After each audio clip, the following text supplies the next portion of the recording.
নমস্কার বন্ধুরা, Mitra village life cooking এর আরও একটি নতুন ভিডিওতে আপনাদের সবাইকে স্বাগত। বন্ধুরা, এখন একটা পেঁপে বাগানে আসছি আর পাকা পেঁপে ছিঁড়বো আর পাকা পেঁপের একটা রেসিপি আপনাদের সাথে শেয়ার করব। তো চলুন পাকা পেঁপেটা নিয়ে আসি। বৃষ্টি আসলে এগুলো সুন্দর হয়ে যাবে।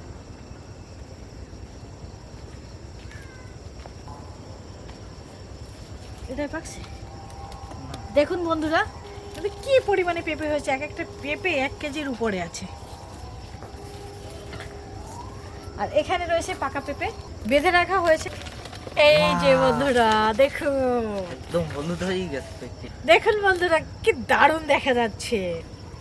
দুটোই নিয়ে নেবো, এটাও নিয়ে নিই। হ্যাঁ, দেখুন বন্ধুরা কি পরিমাণে পেঁপে ধরেছে। গাছটা কিন্তু একটুখানি চিকন, আর এরকম সিরিয়ালে প্রচুর পরিমাণে পেঁপে গাছ রয়েছে। প্রত্যেকটা পেঁপে গাছে প্রচুর পরিমাণে পেঁপে, আর প্রত্যেক দিন এরকম 2, 3, 4, 5টা পেকে থাকে। তো আজকে আমরা এটা নিয়ে নিচ্ছি।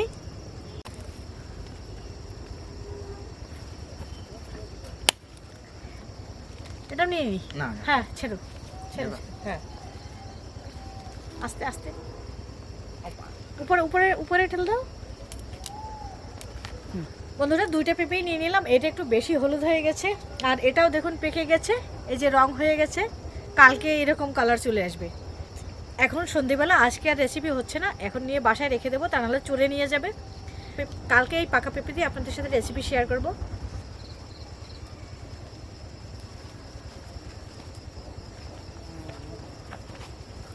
এখন এই ঘাসগুলোতে মনে হয় কি যে এতে একটু সময় বসে থাকি, ভালো লাগছে না খুব।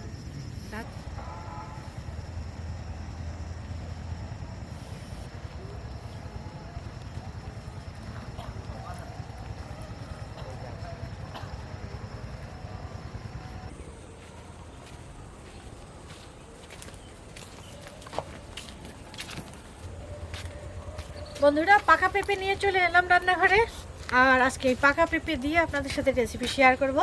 আশা করি আজকে এই পাকা পেঁপের এই রেসিপিটা অনেকের কাছে নতুনত্ব লাগবে এবং মজার একটা রেসিপি আপনাদের সাথে শেয়ার করছি। তো সম্পূর্ণ ভিডিওর সাথে থাকুন।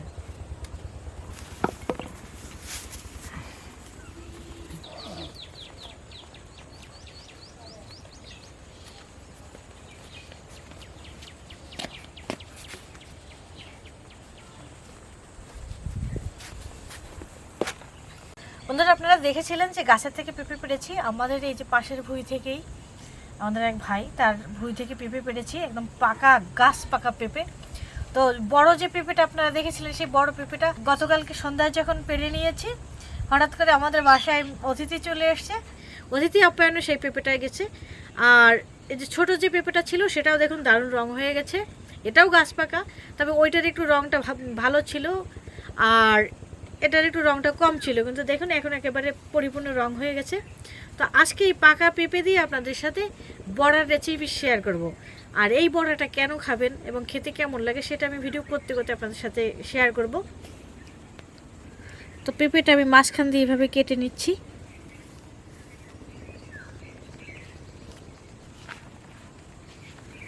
এই যে দাদা, গামলায় করে একটু জল নিয়ে আসো।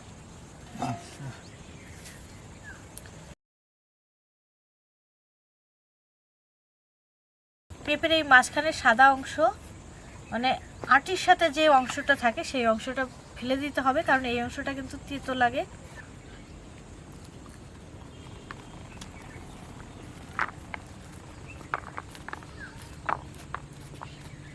এবার আমি একটা চামচ নিয়েছি, আর এই চামচটা দিয়ে পেঁপেটা আমি কুড়িয়ে নিচ্ছি।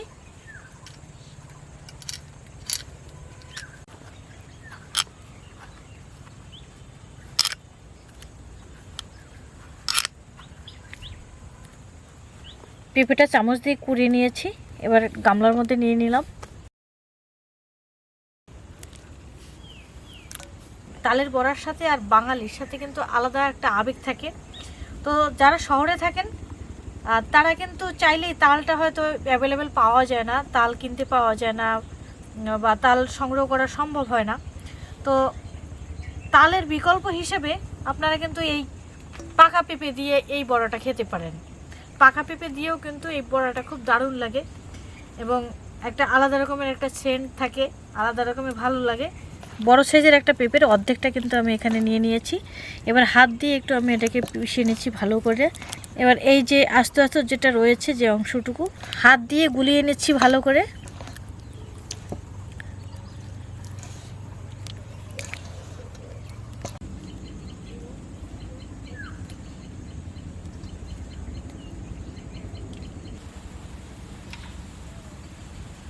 পেঁপের গোলাটা ভালো করে হাত দিয়ে গুলিয়ে নিয়েছি, কোনো রকম দলা নেই। এবার আমি এই পিঠাটা করার জন্য যা যা নিয়েছি আমি একটু দেখিয়ে দিচ্ছি। চিনি রয়েছে, সুজি রয়েছে, আর রয়েছে ময়দা।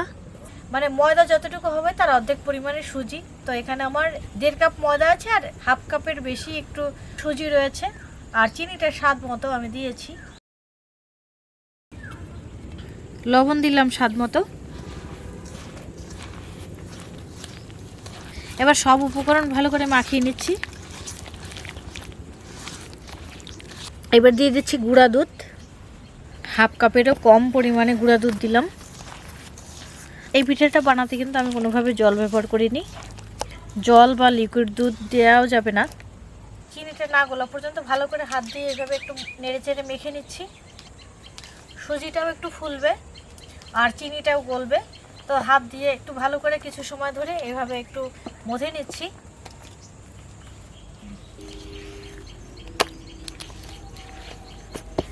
2-3 মিনিটের মতো হাত দিয়ে এভাবে ভালো করে মেখে নিলে এই গোলাটার রেস্টে দিতে হবে না, সুজিটা ভালো করে ভিজে যাবে। পিঠা বানানোর জন্য গোলাটা একদম পারফেক্ট হয়ে গেছে। এবার উনুন ধরিয়ে দিয়ে পিঠা বানাতে বসে যাব। কড়াই গরম হয়ে গেছে, তেল দিয়ে দিলাম। তেলটা গরম হয়ে গেছে, তাও একবার আমি গোলাটা দেওয়ার আগে চেক করে নিচ্ছি। অল্প একটু দিয়ে দেখছি কীরকম গরম হয়েছে। অল্প একটু দিয়ে আমি চেক করেছিলাম, এটা কিন্তু খুব ভালো করে হয়েছে, তার মানে তেলটা ভালো করে গরম হয়েছে। তেলটা ভালো করে গরম হয়ে গেছে, এবার আমি বড়ার শেপটা দিয়ে দিচ্ছি।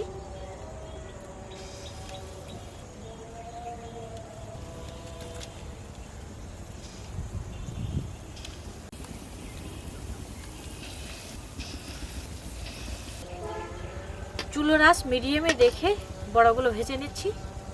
দেখুন কত সুন্দর ফুলে গেছে। চুলোর আঁচ বেশি রাখলে কিন্তু উপর দিয়ে পুড়ে যাবে, কিন্তু ভিতরে ভালো হবে না। বাহ, কি দারুণ ফুলে গেছে, একদম গোল হয়ে গেছে। আর একেবারে স্পঞ্জের মতো। হালকা হালকা লাল লাল করে পিঠাগুলো ভেজে নিচ্ছি।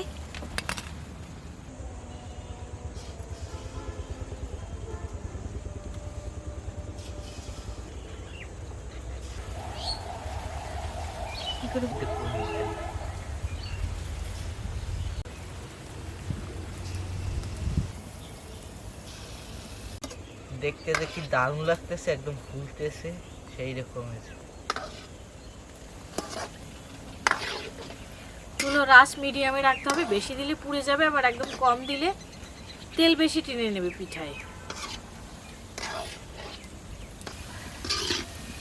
দেখুন পিঠাগুলোর কালার কত সুন্দর হয়েছে।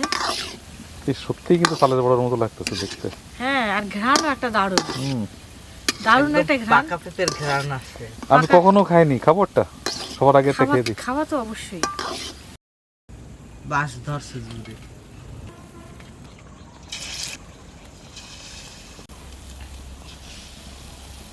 যারা পাক্কা রাঁধুনি আছে, পিঠা বানাতে বা রান্না করতে, যে কোনো রেসিপি তৈরি করতে খুব পছন্দ করেন, তাদের কাছে এই পিঠাটা বানাতে খুব আনন্দ লাগবে। কারণ কি, এত সুন্দর হচ্ছে, এত সুন্দর ফুলবে, বা এটার স্বাদ ঘ্রাণ এত দারুণ। আর পিঠা বানাতে গেলে যখন ভালো হয় পিঠাটা, তখন কিন্তু বানাতে ইচ্ছা করে, মনে হয় আরও বানাই আরও বানাই। তো এই পিঠাটা বানাতে সেরকম খুবই সহজ, ঝামেলাবিহীন, একদম মাত্র 10 মিনিটে পিঠার সকল প্রস্তুতি সহ খাওয়াও সম্ভব।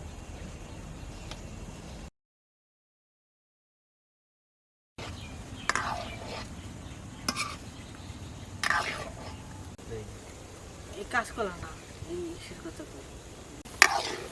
কি দারুণ ফুলতেছে, মনে হচ্ছে এই পিঠা সারা দিন বসে ভাজতে থাকি আমি।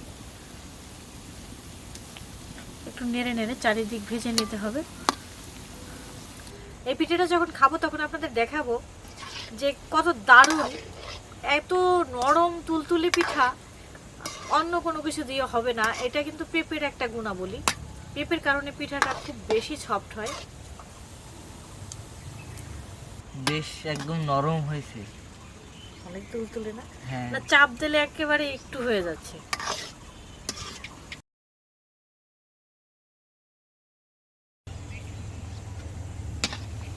সুপার টেস্ট হয়েছে একদম।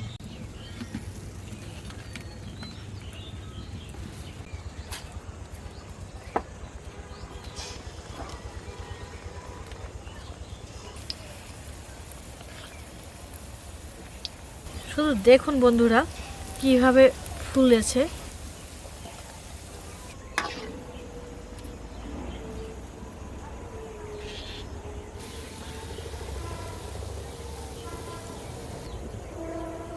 পিঠাগুলো একদম গোল ম্যাজিক বলের মতো। হ্যাঁ, আর এত সুন্দর ফুসফুসে। বন্ধুরা আমার কিন্তু 10 মিনিট সময় সব পিঠাগুলো ভাজা হয়ে গেছে।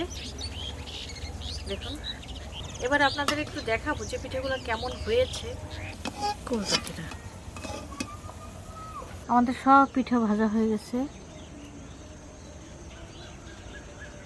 চলো আজকে মাঠের মধ্যে বসে আমরা পিঠা খাবো। আমি পাটি পেতে রেখে আইছি। বন্ধুরা সব পিঠা ভাজা হয়ে গেছে, ভাইয়ের আমি মাঠের মধ্যে মাদুর পেতে বসে গেলাম পিঠা খাওয়ার জন্য। আপনাদের সবাইকেও নিমন্ত্রণ রইল পিঠা খাওয়ার। এই যে দেখুন পিঠাগুলো কত সুন্দর হয়েছে সেটা একটু আমি দেখাই। এই পিঠায় যে উপকরণগুলো দেওয়া হয়েছে তাতে নিশ্চয়ই বুঝতে পারছেন যে এই পিঠা খেতে কতটা মজার হবে। তবে পিঠার কোয়ালিটিটা আমি একটু দেখাচ্ছি, আসুন বন্ধুরা পিঠাটা একটু দেখাচ্ছি কত সুন্দর সফট হয়েছে। এই যে দেখুন, এই যে বুঝতে পারছেন যে কতটা নরম পিঠাটা।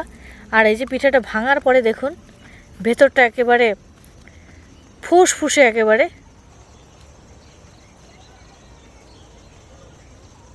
দেখতে যেরকম খেতেও একদম সেই রকম। বন্ধুরা যারা শহরে থাকেন তালের পিঠা খুব পছন্দ করেন, মানে তালের পিঠার কিন্তু মেন হচ্ছে তালের সেন্ট। যদি তাল সংগ্রহে না থাকে তাহলে এভাবে পাকা পেঁপে দিয়ে কিন্তু এই পিঠাটা বানাতে পারেন। আর অনেক সময় হয় কি যে বাজার থেকে পেঁপে কিনে নিয়ে আসার পরে দেখা যায় পেঁপেটা এতটা ভ্যালসা, মানে কোনো রকম মিষ্টি হয় না, তখন সেটা খেতে স্বাদ হয় না। তখন সেই পেঁপে দিয়ে আপনারা এরকম মজাদার পিঠা বানিয়ে নিতে পারেন। কিন্তু এই পিঠাটার ঘ্রাণ আর স্বাদ দুইটাই হচ্ছে অতুলনীয়। এটা না খাওয়ালে বুঝাতে পারবো না যে এর কি স্বাদ। দেখো দিদি পিঠা একদম ভিতরটা ফাঁপা। দেখুন বন্ধুরা পিঠার ভিতরটা একদম ফাঁপা। দারুণ, হ্যাঁ ঘ্রাণটাই হচ্ছে দারুণ। সেটা একদম আসে একদম পেঁপের মতো, পাকা পেঁপের মতো। পাকা পেঁপের যে ঘ্রাণ সেরকম ঘ্রাণ, আর তার সাথে দুধ সব ঘ্রাণ মিলে দারুণ একটা ঘ্রাণ হচ্ছে। না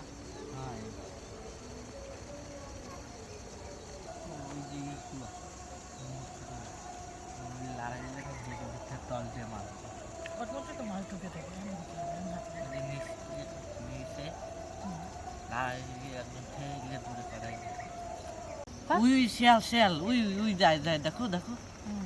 দিনের বেলায় মাঝে মধ্যে শিয়াল দেখতে পাওয়া যায় এখানে।